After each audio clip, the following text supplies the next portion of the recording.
Those are some really, really dirty FPGAs. How's it going? Motor City Miner here, coming at you from my house.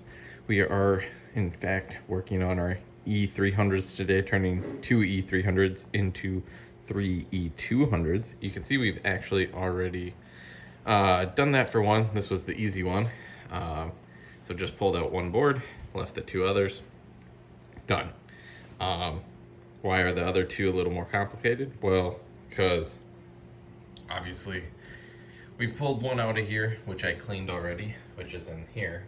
But you know, part of the point of this was to get rid of the small heat sinks. So you can see we still have a small heat sink on this board, and this is the one that came out of there. So on these two units, I'm gonna have to pull off these heat sinks and put on larger heat sinks. So, and I still have to clean these, but we'll have the large heat sink, empty space.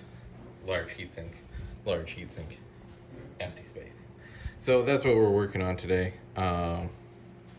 So I think I'm actually gonna finish cleaning these, especially because this board's gonna remain as is. So I think I'll clean this one up, clean out the shell, and then I'll work on these two small heatsink boards and get them upgraded to larger heat sinks.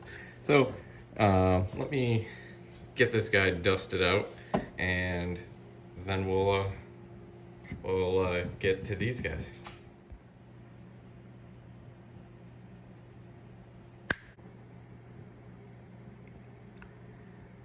And just like that, all the boards are clean. It took many hours. But we are finally done cleaning boards, which means we can move on to replacing heat sinks. So that'll be the next step here. But yeah, meticulously cleaned for hours. All right, I guess we're not quite done cleaning. So I did, try to blow out this side that was between the heatsink and the actual FPGA chip. But as you can see, now that I got the heatsink off, which this is the first time I've ever looked at this side of the Osprey boards, you can see there's definitely still a ton of dust, so I might as well clean this while I'm at it. And got to get off the thermal paste and put some new thermal paste for the new heatsink. But yeah, you can see our FPGA chip there, and the heatsink connection. So again, never really looked at this side of the boards, but that's what it kind of looks like. A lot simpler than the other side, so but we're gonna get this cleaned up, and then we will put on the new heatsink. And there it is. That's the Xilinx VU35P chip in all its glory. You can even see the two VRAM chips in there, the HBM VRAM. But yeah, got it all nice and clean, board's all nice and clean, so we're gonna put some fresh thermal paste on here, put on the larger heatsink, and then we should be good to go on this guy. And just like that, all boards now have the 27mm heatsink on it. So got 4 E200s, got 2 here. One that we already talked about earlier, and then one that you've seen in a prior video down in the basement. So got to put on the fans and everything like that, but the hard part's done. Took many hours to clean all these, and not that long to actually put on the new heat sinks, but the cleaning took forever. So we'll get the fans on here and then get these downstairs.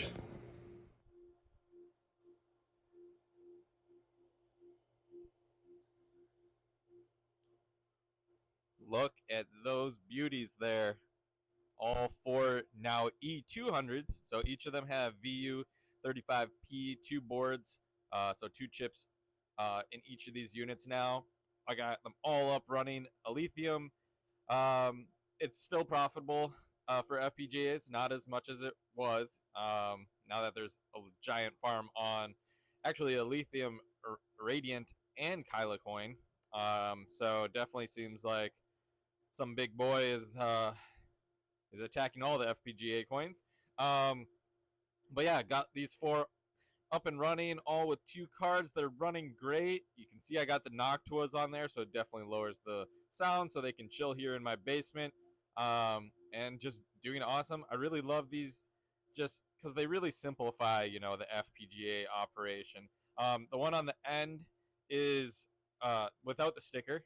So they all have sticker. I guess that one's kind of blocked by the PSU there. Um, but this one on the end doesn't have a sticker because it's just like the empty shell that I bought.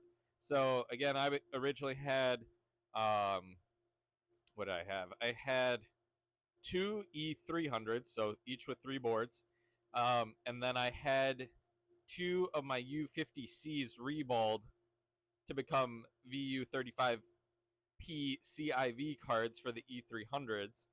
So I had 2 units with 3 boards, 1 unit with 2 boards, and then I bought an empty shell so that I could then put my 8 boards across 4 units each. But yeah, definitely running cool, keeping the power low. Definitely really like not having that small heatsink in these. Um, Definitely helps considerably. From a PSU standpoint, so you can see I have 2 PSUs.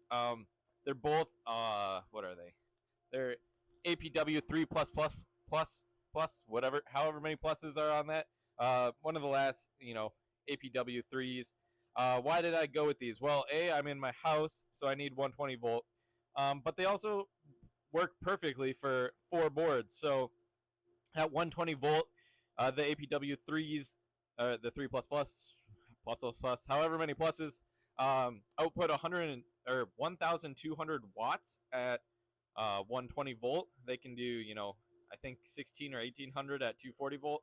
Don't remember, but at 120 volt, it's 1,200 output max. So with 4 boards, each of these right now on high settings, because I do run my FPGAs pretty much as high as I can before stability issues, just because I like the yield. Um, but I believe that each of these is doing so, like, combined on an APW3 right there, it's about 775 watts right now. So each machine is half that.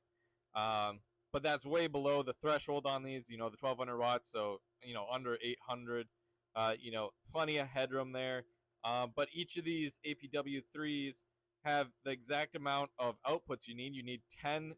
So when you convert these into E200s, you're going to have 4 connectors to the boards in each unit and 1 to the control board. So 5 6-pin connectors per unit. And the APW3 has exactly 10. So, it works out perfectly. Running real well. Really happy with how these turned out. And yeah, they're just going to chill here. Actually, I think honestly, probably not just for the summer. They just fit so nicely. And, with the Noctuas on there, they're not too loud. But it is just so much less dusty in my basement because nothing's down here. Whereas at the farm, since I can't put them in the hot rooms because they're FPGAs and they're a little intolerant to heat, they have to be out in the main hallways. And it is an industrial warehouse building, and dust gets kicked up all the time, which is why they were so filthy, as you saw earlier in this video. Whereas down here, I think I'll not have to maintain them quite as often. So really excited that I got these down here, got them up and running. Hope you enjoyed this content. Have you ever thought of, converting your E300s to E200s to help alleviate some heat concerns on that small hashboard? Comment down below. Love to hear from you guys. But yeah, that's all I got from my basement mini miner farm. That's now not quite as mini. I mean, these things aren't huge, but they're definitely not mini miners. But yeah, that's all I got from down here in the basement. Until next time.